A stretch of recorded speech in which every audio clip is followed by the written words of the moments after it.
بسم اللہ الرحمن الرحیم۔ السلام علیکم۔ کتاب جویا حق کی آڈیو بک پارٹ 6۔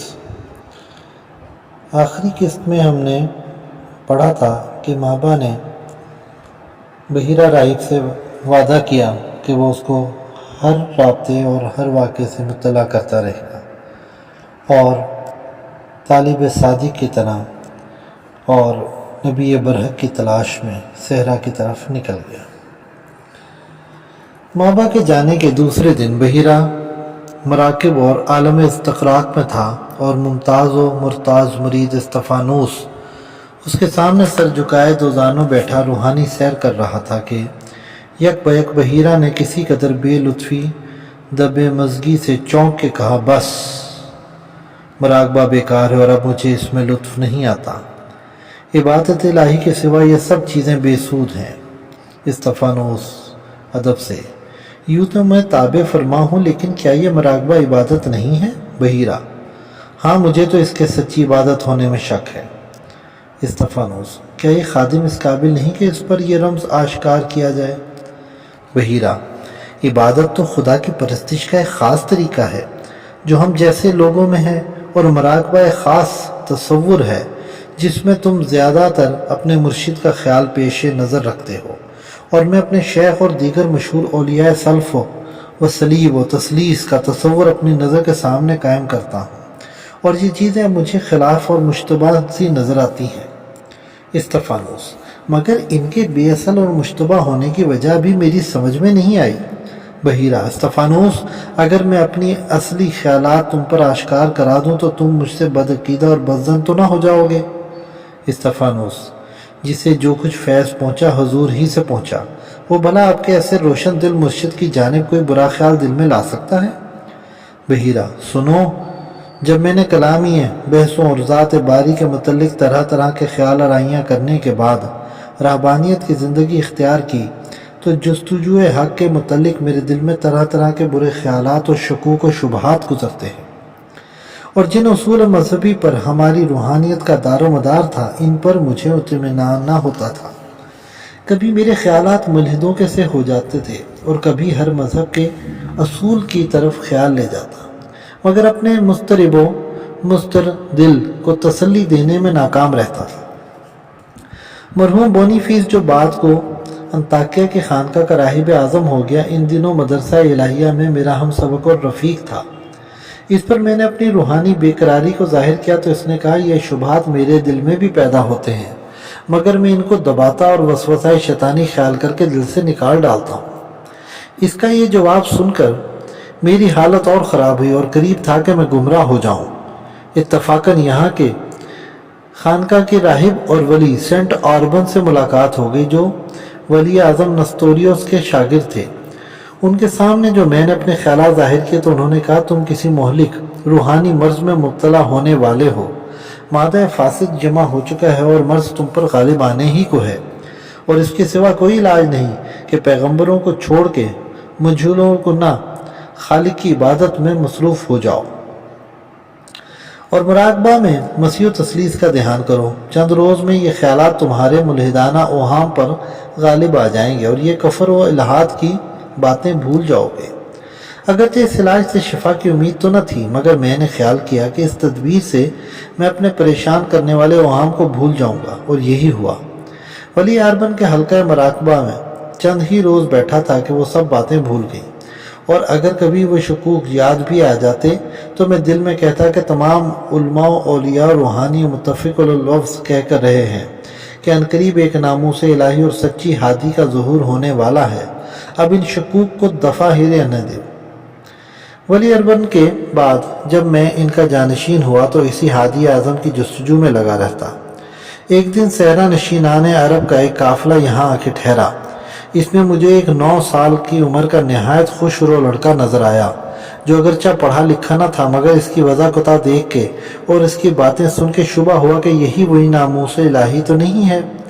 اس نے دنیا کی تمام غلط عبادتوں اور رہبانیت کی خرابیوں کو اپنی بچپن کی زبان میں کچھ ایسے انداز سے بیان کیا کہ میرے وہ پرانے خیالات پھر اود کر آ گئے، اور قریب تھا کہ میں اس زہد و تقویٰ کو چھوڑ کے کچھ اور ہو جاؤں، لیکن یہ کسی طرح سمجھ میں نہ آیا کہ کیا ہو جاؤں۔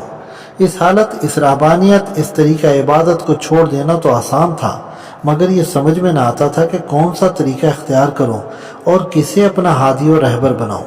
میں بالکل گمراہ ہو گیا ہوتا، مگر اس مجبوری نے بچایا، اور سابق کی طرح میں پھر اپنی حالت پر قانع ہو گیا۔ اور چند روز کے بعد اس عجیب و غریب لڑکے کا صرف اس قدر خیال میرے دل میں رہ گیا کہ اگر وہی موعود ناموس الہی ہے تو جب اس کا ظہور ہوگا تو اس وقت اس سے مل کے اپنے دل کو اطمینان دے لوں گا۔ کل اتفاق سے یہ سن رسیدہ طالب صادق ملا جو مرحوم ولی بونیفیس کا بھیجا ہوا آیا تھا۔ اس سے معلوم ہوا کہ انہیں پریشان خیالات، انہی شکوک و اوہام اور انہی روحانی بے اطمینانیوں نے اسے بے خانما کیا، اور بچپن سے آج تک اسی جستجو میں ہے کہ صراط مستقیم ملے اور نجات کا معمہ حل ہو۔ مختلف ولیوں اور راہبوں کی رفاقت میں ساری عمر صرف کر دی، مگر رمز حقیقت نہ کھلا۔ ہوتے ہوتے وہ بونیفیس کے پاس پہنچا، اور جب وہ بھی اس کے دل کو مطمئن نہ کر سکا تو مرتے وقت اسے میرے پاس بھیج دیا۔ استفانوس اب وہ ٹھیک مقام پر پہنچا، اور امید ہے کہ آپ کے حلقہ ارادت میں شریک ہو کے نجات کا راستہ پائے گا۔ بحیرہ یہ ہوتا تو پھر کیا تھا، مگر افسوس اس کی باتیں سننے کا نتیجہ یہ ہوا کہ میں نے اتنے دنوں تک مراقبہ و عبادت میں مصروف رہ کر جن شبہات کو دل سے بھلا دیا تھا وہ یک بیک تازہ ہو گئے، اور بجائے اس کے کہ میں اسے تسلی دے سکوں خود میرے دل کا اطمینان جاتا رہا۔ استفانوس شاید اسی وجہ سے حضرت نے اسے رخصت کر دیا اور یہاں جگہ نہ دی۔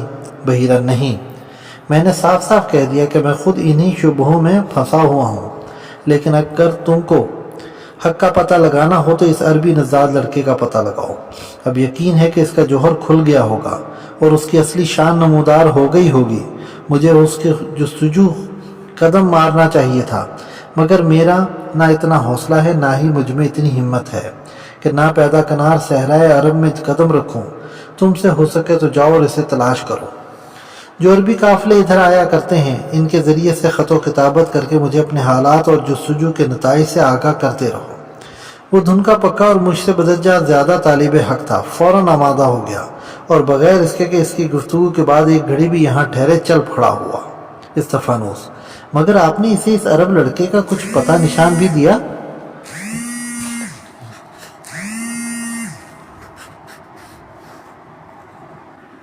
بحیرہ مجھے خود ہی نہیں معلوم اسے کیا بتاتا۔ عمر و خویشتن گمست کرا راہبری کنت۔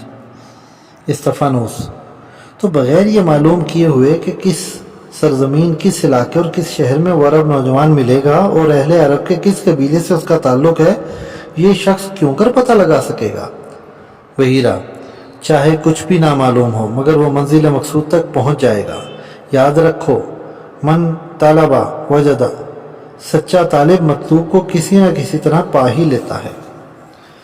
استفانوس بصرہ میں عربوں کے قافلے روز ہی آیا کرتے ہیں، اگر اس شخص نے کوئی نمود اور شہرت کی حاصل کی ہوتی تو ان لوگوں کو ضرور معلوم ہوتا۔ کیا یہ اچھا نہ ہوتا کہ یہیں ٹھہر کے وہ اس ہادی عرب کا پتہ لگاتا؟ بحیرہ طالب صادق میں نہ ضبط ہوتا ہے نہ صبر۔ خیر اب مجھے تم سے یہ کہنا ہے، اور یہ ذکر تمہارے سامنے اس لیے چھیڑا ہے کہ عربی قافلوں سے بجائے اس ناموس الہی کے حالات دریافت کرنے کے تم اس طالب صادق کا پتہ لگانے کی کوشش کیا کرو، اور اپنے وعدے کے مطابق نامہ پیام ضرور کرے گا، اور اس کا بھی موقع نہ ملا تو کسی اور طریقے سے ہمیں اپنی خبر دے گا۔ تم اپنے راہبوں کو سمجھا دو اور خود بھی خیال رکھو کہ کوئی عرب کوئی خط یا پیام لائے تو اسے فوراً میرے پاس پہنچا دینا۔ میں ہر وقت اس کے پیاموں اور خطوں کا منتظر رہوں گا۔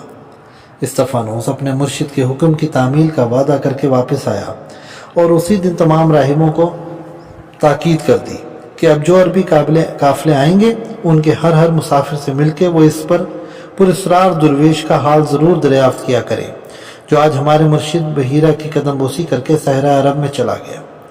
سب نے وعدہ کیا، اور 2 ہی 4 روز کے بعد سے ان تمام عربوں سے جو اس خانقاہ میں یا بصرہ کی کسی کاروان سرا میں یا کسی اور جگہ فروکش ہو اس شخص کا حال ضرور پوچھا جاتا۔ 3 مہینے کسی سے کچھ پتہ نہ چلا، مگر تیسرے مہینے اتفاقاً بنی غسان کا نبرد آزما سواروں کا ایک رسالہ بصرہ میں آیا جو اپنے فرما روا حارث کی ایک عرضداشت شہنشاہ روم ہرکل کے پاس لیے جاتے تھے۔ اس لیے کہ ہرقل ان دنوں ایرانیوں پر فتح حاصل کر کے شان و شوکت کے ساتھ ارض شام میں آیا تھا اور انطاکیہ میں مقیم تھا، اور ان اطراف کے تمام باج گزار اور متیوں منقاد حکمرانوں اور فرما رواؤں کا فرض تھا کہ خود حاضر ہو کے یا کسی سفارت کے ذریعے سے اظہار اطاعت کریں۔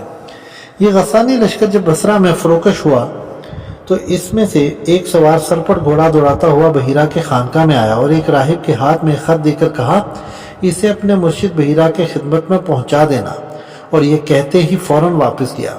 راہب نے وہ خط استفانوس کی خدمت میں پہنچا دیا اور استفانوس اسی وقت اسے لے کے اپنے مرشد کی خدمت میں حاضر ہوا۔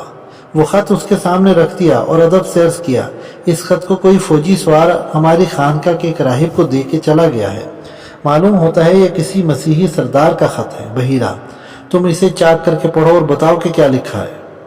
استفانوس نے اجازت پا کے لفافہ چاک کیا جو اونٹ کی جھلی کا تھا اور خط کو نکال کے پڑھا تو چونکا اور عرض کیا، حضور، یہ خط تو اسی راہب کا ہے جسے حضور نے طالب صاحب کا خطاب عطا کیا تھا اور جس کی خبر ہم ہر ایک عرب سے دریافت کیا کرتے تھے۔ یہ سنتے ہی بحیرہ نے جوش کے ساتھ وہ خط اس کے ہاتھ سے لے لیا اور پڑھنا شروع کر دیا۔